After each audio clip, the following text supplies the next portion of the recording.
আলহামদুলিল্লাহ রাব্বিল আলামিন আসসালাতু ওয়াসসালামু আলা সাইয়্যিদিল মুরসালিন।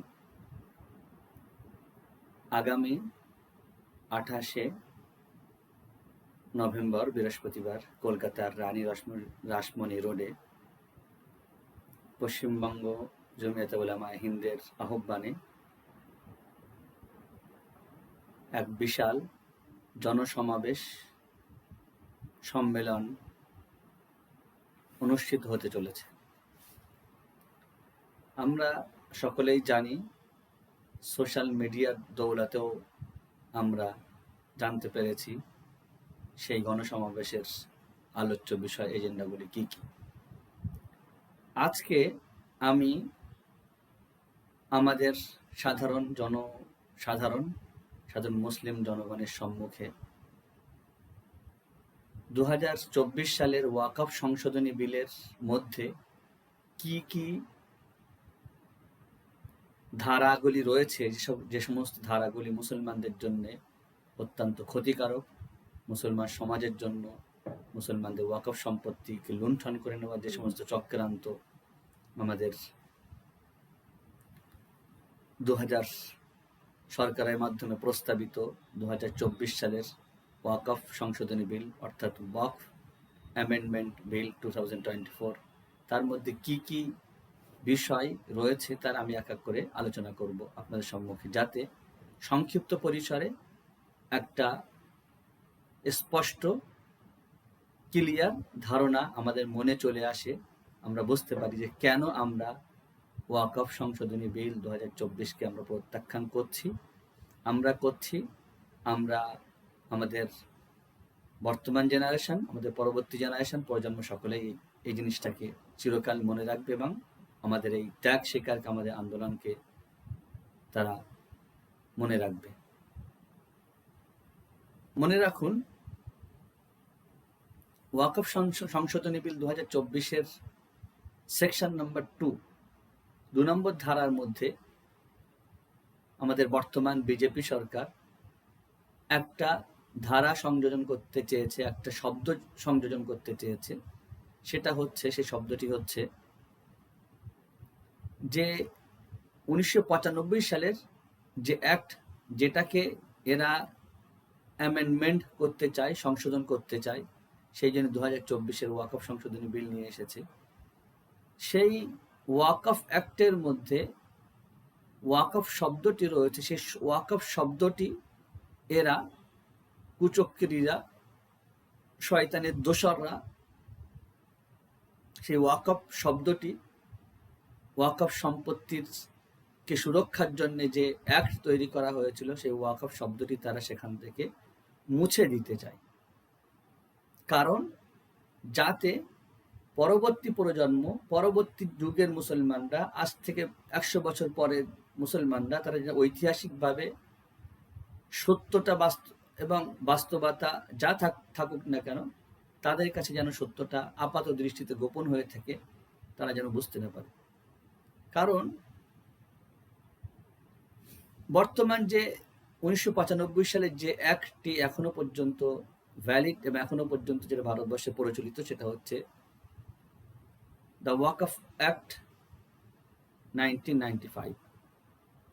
সেই ওয়াকফ অ্যাক্টের মধ্যে যে ওয়াকফ শব্দটি রয়েছে, সেই ওয়াকফ শব্দটি বর্তমান 2024 সালের সাম্প্রতিক যে বিল প্রস্তাবিত হয়েছে, সেই ওয়াকফ শব্দটি সেখান থেকে তুলে দেওয়ার জন্য প্রস্তাব দেওয়া হয়েছে। তাতে বলা হয়েছে, বর্তমান এই বিলটি পাশ হলে আর ওয়াকফ অ্যাক্ট বলে কিছু থাকবে না, বরং তার নাম হবে unified Waqf management, empowerment, efficiency and development act 1995। অর্থাৎ যে ওয়াকফ সম্পত্তিটি মুসলমানদের ছিল, যে ওয়াকফ সম্পত্তিটি যা শব্দের আরবি নামের মাধ্যমে, আরবি পরিভাষার মাধ্যমে মুসলমানরা এবং নন মুসলিমরা তা বুঝতে পারত এই সম্পত্তির পিছনে নিঃসন্দেহে মুসলমানদের কোনো এক ইতিহাস লুকিয়ে আছে, যারা বোঝা যেত সহজেই। সেই শব্দটি তারা আপাত দৃষ্টিতে ব্যবহার করছে। এখনো পর্যন্ত শব্দটি এইভাবে তারা অ্যামেন্ডমেন্ট করতে চাইছে, unified Waqf management empowerment efficiency and development act. এই ওয়াকফ শব্দটি যদিও এখানে রেখে দিয়েছে, কিন্তু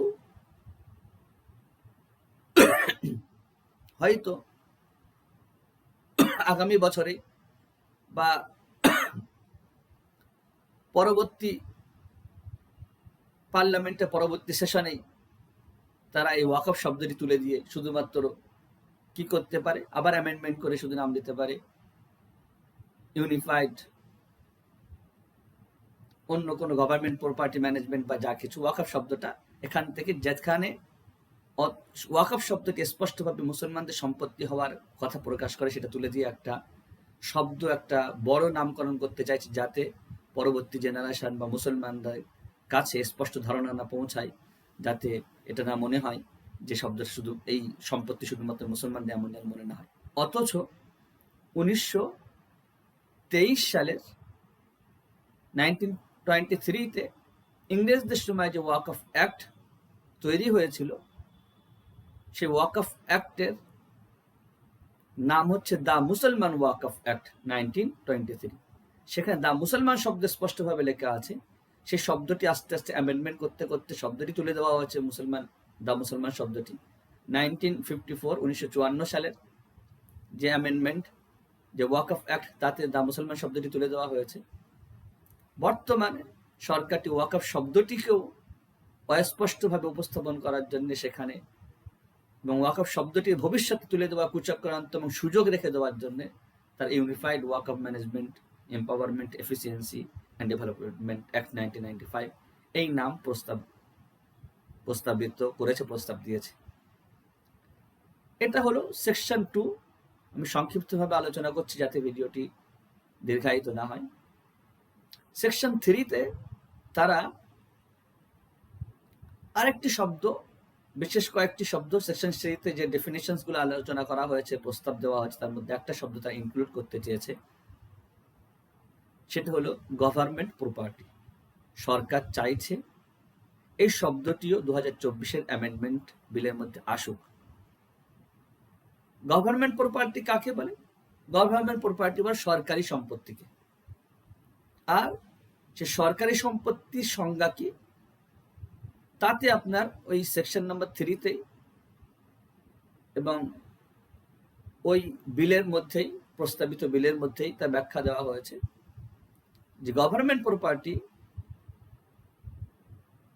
এমন একটা সম্পত্তি যেটা belongs to any government organization, কোনো সরকারি সংস্থার মালিকানাধীন অথবা কোন সরকারি সংস্থার অধীনে তার সাথে সম্পৃক্ত এমন কোন জমি, এমন কোন সম্পত্তি, সেটা গভর্নমেন্ট সম্পত্তি হিসেবে ধরা হবে। ঠিক এই গভর্নমেন্ট প্রপার্টির ব্যাখ্যা দিতে গিয়ে ওই প্রস্তাবিত বিলের এক সেকশনে আলোচনা করা হয়েছে। সেখানে স্পষ্ট বলা হয়েছে যে গভর্নমেন্ট প্রপার্টি যদি এমন কোনো জমি, এমন কোনো ল্যান্ড, সেই ল্যান্ডের সেই জমির কোনো একটা অংশ অথবা সেই জমি সম্পূর্ণরূপে সেই জমিটা অথবা সেই জমি কোনো একটা অংশতে যদি কোনো গভর্নমেন্ট প্রপার্টি কোনো কিছু থাকে, মুভেবল অথবা ইমুভেবল, স্থাবর অথবা অস্থাবর সম্পত্তি, এমন কোনো সম্পত্তি যেটা সে গভর্নমেন্টের সম্পত্তি, সরকার সম্পত্তি বলে বিবেচিত হয়,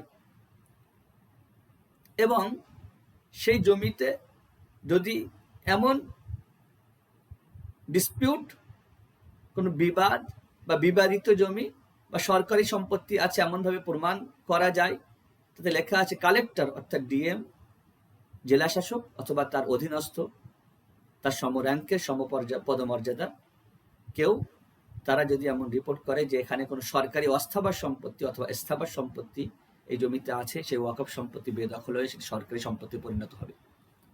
এটা সহজ উদাহরণ দিলে আমাদের সহজে বোধগম্য হবে। বর্তমানে আমরা দেখছি সরকারি ওয়াটার পাইপলাইন গ্রামে গ্রামে, মফস্বলে, শহরে ছড়িয়ে গিয়েছে। এখন যদি মনে করেন কোনো ঈদগাহের পাশ দিয়ে বা ঈদগাহের এক কোণা দিয়ে ঈদগাহের কমিটির লোকেদের সম্মতিতে, গ্রামের লোকেদের সম্মতিতে জলের পাইপলাইন নিয়ে যাওয়ার অনুমতি দেওয়া হয়েছে, বা কোনো মসজিদের সামনে দিয়ে কোনো ড্রেন, কোনো নালা, সরকারি কোনো নালা বা সরকারি পাইপলাইনে কোনো অংশ যেতে দেওয়া হয়েছে। ভবিষ্যতে যেহেতু সেই জমির একটা অংশে, সে ওয়াকফ সম্পত্তির একটা অংশে সরকারি সম্পত্তির অবস্থান এবং বিদ্যমান রয়েছে, ভবিষ্যতে সরকার এই বিলের মাধ্যমে এটা দাবি করতে পারে যেহেতু সেই জমির কোনো এক অংশে সরকারি সম্পত্তি রয়েছে, যেহেতু সেই জমিটা সম্পূর্ণরূপে ওয়াকফ থেকে খারিজ হয়ে গিয়ে সরকারি সম্পত্তি হিসেবে পরিগণিত হবে। এটা অত্যন্ত ভয়াবহ চক্রান্ত, অত্যন্ত বিষাক্ত একটা ধারা এবং শব্দ সরকার যুক্ত করতে চাইছে। এই সেকশন নম্বর 3 এখানে উল্লেখযোগ্যভাবে একটা কথা বলে রাখি, এই গভর্নমেন্ট প্রপার্টি, এই শব্দটি ইতিপূর্বে যত অ্যাক্ট এসেছে 1923-তে দ্য মুসলমান ওয়াকফ অ্যাক্ট, সেখানেও গভর্নমেন্ট প্রপার্টি শব্দ নেই। 1954-এর ওয়াকফ অ্যাক্ট, সেখানেও গভর্নমেন্ট প্রপার্টি শব্দ নেই। 1995-এর যে প্রিন্সিপাল ওয়াকফ অ্যাক্ট, সেখানেও গভর্নমেন্ট প্রপার্টি শব্দ নেই। এই সরকার গভর্নমেন্ট প্রপার্টি শব্দটি এই বিলের মধ্যে 2024-এর ওয়াকফ অ্যামেন্ডমেন্ট বিলের মধ্যে এটা যুক্ত করতে চাইছে। তার ব্যাখ্যা আমি আলোচনা করেছি এবং সে বিলের মধ্যে এই ব্যাখ্যা স্পষ্টভাবে লেখা আছে, সরকারি কোনো অস্থাবর অথবা স্থাবর সম্পত্তি যদি কোনো জমিতে কোনো স্থানে থেকে যায়, সেটাকে যদি প্রমাণিত না হয় বা কোনো ডিসপিউট, কোনো বিবাদ তৈরি হয়, সেখানে আপনার সরকার ওয়াকফ থেকে খারিজ করে দিচ্ছে মাদ্রাসা অথবা ঈদগাহ অথবা মসজিদ বা কবরস্থানের সম্পত্তিকে সরকার ওয়াকফ থেকে খারিজ করে তাকে সরকার গভর্নমেন্ট প্রপার্টি, সরকারি সম্পত্তি হিসেবে পরিগণিত করতে পারে। সেই জন্যই এখানে এই শব্দটি যুক্ত করতে চেয়েছে।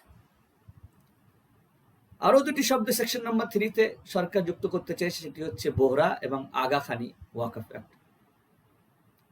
আমাদের মুসলমানদের উলামাদের দাবি এবং বক্তব্য হচ্ছে, ওয়াকফ যদি বোহরাদের জন্য, আগাখানিদের জন্য ওয়াকফ অ্যাক্ট সরকার করতে চায়, সরকার তাদের জন্য পৃথকভাবে ওয়াকফ অ্যাক্ট তৈরি করুক। মুসলমানদের ওয়াকফের সম্পত্তির সাথে বোহরা এবং আগাখানিদের আলাদা ওয়াকফ অ্যাক্ট এবং ওয়াকফ সম্পত্তি যুক্ত করতে কেন চাইছে সরকার? কারণ স্পষ্টত বোহরা এবং আগাখানিরা মুসলিম সম্প্রদায়ের মধ্যে নয়, যেমন কাদিয়ানিরা মুসলিম সম্প্রদায়ের মধ্যে না।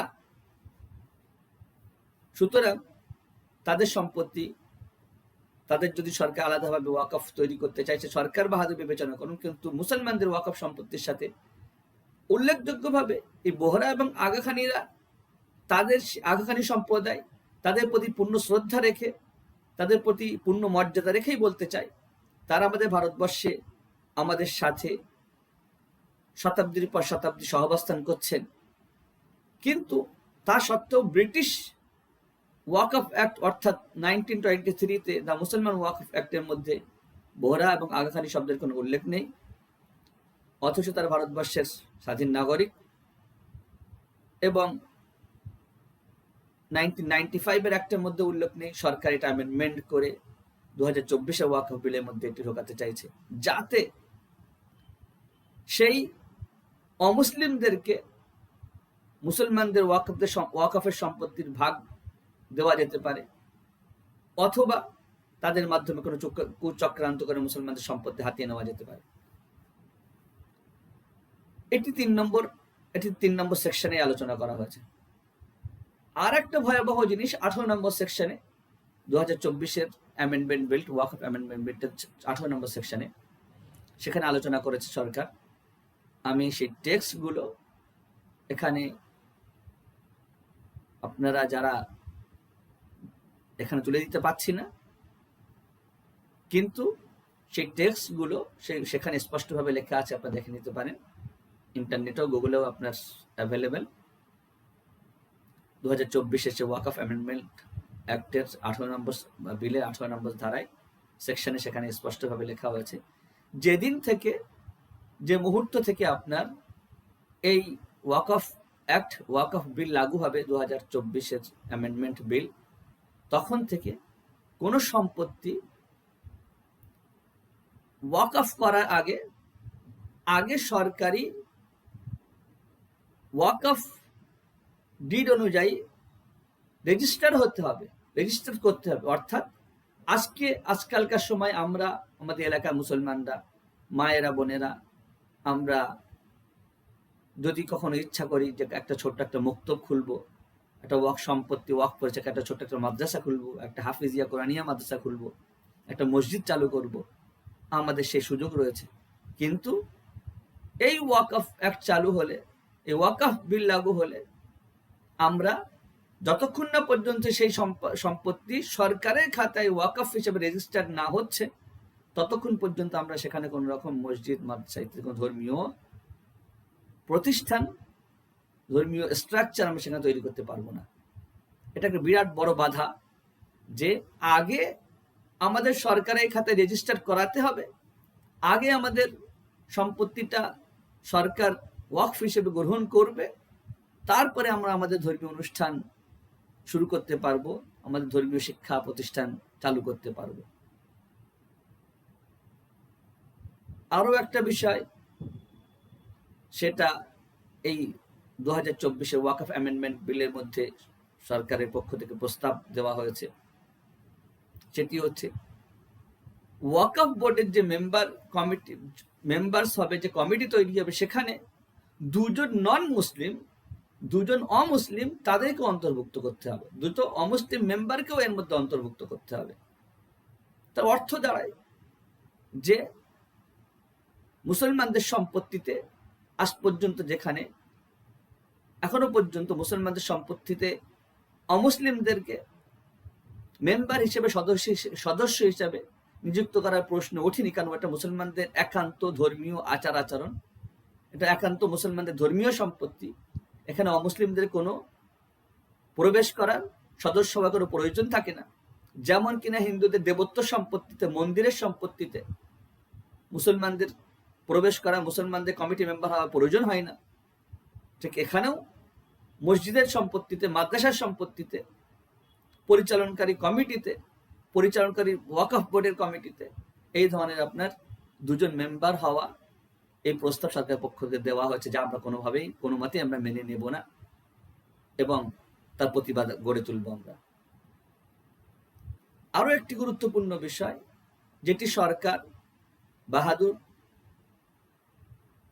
এই অ্যাক্টের মধ্যে, অর্থাৎ প্রিন্সিপাল অ্যাক্ট 1995 এর ওয়াকফ অ্যাক্টকে অ্যামেন্ডমেন্ট করে, সংশোধন করে সেখানে ঢোকাতে চাচ্ছে, সেটি হচ্ছে যে ব্যক্তি ওয়াকিফ, যে ব্যক্তি আল্লাহর রাস্তায় সম্পত্তি দান করতে চায়, যিনি আল্লাহর রাস্তায় সম্পত্তি দান করছেন, ওয়াকিফ, ওয়াকফকারী, সে ব্যক্তিকে at least 5 years practising Muslim হতে হবে।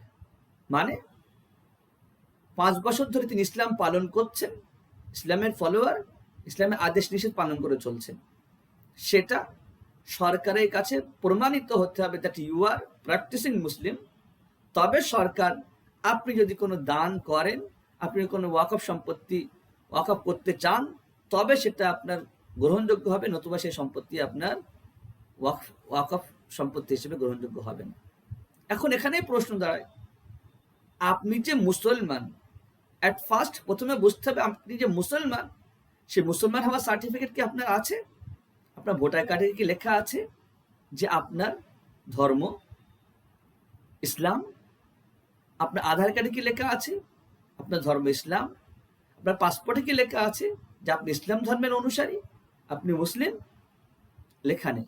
আপনি কিসের মাধ্যমে প্রমাণ করবেন যে আপনি একজন ইন্ডিয়ান নাগরিক, একজন ইন্ডিয়ান সিটিজেন, ভারতীয় নাগরিক, কিন্তু আপনি মুসলমান? আপনার জন্য সরকার আলাদা করে ধর্মীয় সার্টিফিকেট, কোন ধর্মের অনুসারী সেই সার্টিফিকেট ইস্যু করবে, তারপর হয়তো আপনাকে প্রমাণ করতে হবে যে আপনি মুসলমান। কিন্তু এখানে উল্লেখযোগ্যভাবে একটা কথা মনে রাখেন, প্র্যাকটিসিং মুসলিম। প্র্যাকটিসিং মুসলিম মানে আপনি হজ করে এসছেন, আপনার মনে হচ্ছে আপনি একটা সম্পত্তি আল্লাহর রাস্তায় একটা মসজিদে দান করবেন, আপনার হয়তো দাড়ি নেই, বা আপনার মাথায় হয়তো আপনি সবসময় 24 ঘন্টা টুপি দিয়ে বেড়ান না, অথবা আপনি হয়তো শরিয়াতে কোনো গুরুত্বপূর্ণ কোনো একটা মসলা আপনি বোঝেন না, আপনাকে প্রশ্ন করা হলো, আপনি প্র্যাকটিসিং মুসলিম হলে আপনি কেন এটা বলতে পারছেন না যে শরিয়াতের এত একটা স্পষ্ট বিধান? আপনি প্র্যাকটিসিং মুসলিম হলে আপনার কোনো দাড়ি নেই? আপনি প্র্যাকটিসিং মুসলিম হলে আপনার কেন সোশ্যাল মিডিয়ায় আপনার তো দেখা যাচ্ছে মাথায় টুপি নেই, দাড়ি নেই? আপনি প্র্যাকটিসিং মুসলিম কিভাবে হলেন? অর্থাৎ সরকারের দৃষ্টিতে আপনি প্র্যাকটিসিং মুসলিম প্রমাণ করতে পারলেন না নিজেকে, সুতরাং আপনার দান করা সম্পত্তি আল্লাহ সেটা ওয়াকফ সম্পত্তি হিসেবে গ্রহণযোগ্য হবে না, ইত্যাদি আরো বেশ কিছু জিনিস ট্রাইব্যুনালকে কেন্দ্র করে, ওয়াকফ বোর্ডকে কেন্দ্র করে, ওয়াকফ বোর্ডের ক্ষমতাকে, ট্রাইব্যুনালের ক্ষমতাকে সম্পূর্ণরূপে ছিনিয়ে নেওয়া চক্রান্ত, সেকশন নম্বর 40 কে সম্পূর্ণরূপে তুলে দেওয়ার প্রস্তাব দেওয়া হয়েছে, যেখানে ওয়াকফ বোর্ডের ক্ষমতাকে বাস্তবায়ন করার জন্য সেখানে সুপারিশ ছিল, যেটা 1995 এর অ্যাক্টে, যেখানে সেকশন নম্বর 40 তে ওয়াকফ বোর্ডকে ক্ষমতা দেওয়া হয়েছিল, সেই ক্ষমতা ছিনিয়ে নেওয়ার জন্য সেকশন নম্বর 40 কে সম্পূর্ণরূপে বাতিল করার প্রস্তাব দেওয়া হয়েছে, ইত্যাদি আরো অনেক বিষয় আলোচনা করা হয়েছে। যেহেতু ভিডিও দীর্ঘায়িত হচ্ছে, সেই জন্য আমি আবার একবার সামারি করছি সংক্ষিপ্তভাবে, যে আমরা কেন মুসলমানরা ওই 2024 ওয়াকফ অ্যাক্ট আমরা মেনে নিতে পারি না, মেনে নেব না।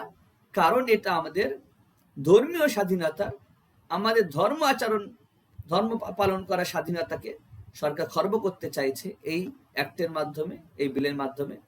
প্রথমত সেকশন নাম্বার 2 তে সরকার এই ওয়াকফ নামটিকে অ্যামেন্ডমেন্ট করে ওয়াকফ শব্দটি বিলুপ্ত করার প্রয়াস করেছে। সেকশন নাম্বার 3 তে ওয়াকফ সম্পত্তি অন্যায়ভাবে ছিনিয়ে নেওয়ার জন্য গভর্নমেন্ট প্রপার্টি শব্দ ইনক্লুড করতে চাইছে। মুসলমানদের বিরুদ্ধে ষড়যন্ত্র করার জন্য, সম্পত্তি হাতিয়ে নেওয়ার জন্য আগা খানি ওয়াকফ অ্যাক্ট, বোহরা ওয়াকফ অ্যাক্ট ইত্যাদি অন্তর্ভুক্ত করতে চাইছে। আবার মুসলমানদের সম্পত্তিতে নজরদারি চালানোর জন্য ওয়াকফ ম্যানেজমেন্ট বোর্ডে, ওয়াকফ বোর্ডে বা ওয়াকফ কাউন্সিলে আপনার 2 জন নন মুসলিম মেম্বারকে রাখার প্রস্তাব দিয়েছে।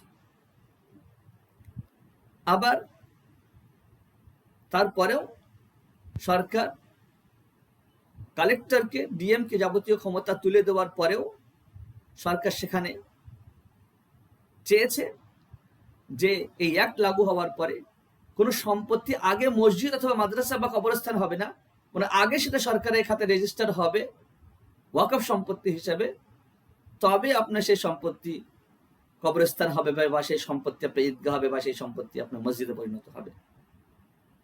আর গভর্নমেন্ট প্রপার্টি শব্দ ঢুকিয়ে যে কোনো প্রকারে মুসলমানদের সম্পত্তি হাতিয়ে নেওয়ার এবং তার ব্যাখ্যা ওই বিলের মধ্যে লেখা আছে ইমুভেবল অথবা মুভেবল, স্থাবর অথবা অস্থাবর সম্পত্তি যদি কোনো স্থানে কোনো সরকারি কোনো জমিতে থেকে যায়, পরবর্তীতে যেটা সরকারি জমি হিসেবে কোনো একটা অংশে দাবি ওঠে, সেই জমিটাকে সম্পূর্ণরূপে, যদি আপনার মসজিদের জমি হয়ে থাকে, যদি আপনার কবরস্থানের জমি হয়ে থাকে, সেই জমিটাকে সম্পূর্ণরূপে সরকার ওয়াকফ থেকে খারিজ করে সরকারি সম্পত্তি হিসেবে পরিগণিত করে সেটাকে জবরদখল করবে।